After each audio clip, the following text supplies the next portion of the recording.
헌법재판소가 이번 주 중으로 국회와 박 대통령 측이 처음 만나는 첫 준비 절차 기일을 확정할 뜻을 내비쳤습니다. 또 오늘 오전 회의에서 헌재가 특검과 검찰의 수사 기록을 요청한 데 대해서 박 대통령 측이 제기한 이의 신청이 타당한지를 결론 내릴 예정입니다. 헌법재판소에 나가 있는 취재기자 연결합니다. 박서경 기자. 네, 헌법재판소에 나와 있습니다. 이 헌재가 오늘 중으로 준비 절차 기일을 확정할 가능성도 있다고요? 네, 헌재는 오늘 오전 10시부터 재판관 회의를 이어갔습니다. 이 회의에서는 준비 절차 기일 등이 정해질 것으로 보입니다.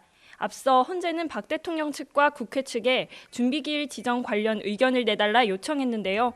어제 오후 양측의 의견서가 헌재에 접수됐습니다. 먼저 국회 측은 준비 절차에 관한 내용을 재판부 결정에 따르겠다고 답변했는데요.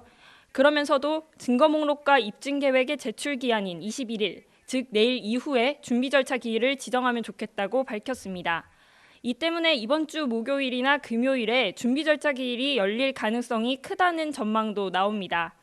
박 대통령 측은 준비 절차 기일에 관해 특별한 의견이 없다며 신속하고 합법적인 방법으로 진실을 밝혀달라 답변했습니다.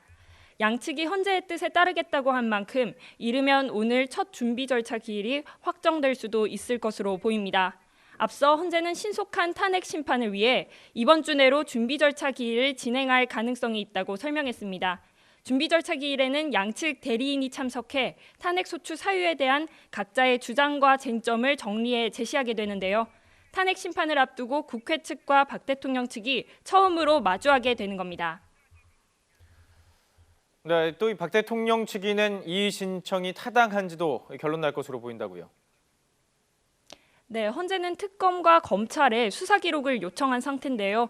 앞서 박 대통령 측은 이에 대해 이의 신청서를 냈습니다. 헌재법에서는 수사나 재판이 진행 중인 사건의 자료에 대해서는 제출을 요청하지 못하도록 규정하고 있어 법리적으로 문제가 있다는 겁니다.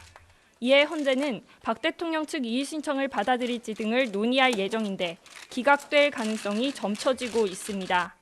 또 헌재에 제출한 답변서가 언론에 공개된 것이 위법이니 이를 제지해달라는 박 대통령 측의 소송 지휘 요청에 대해서도 논의할 예정입니다.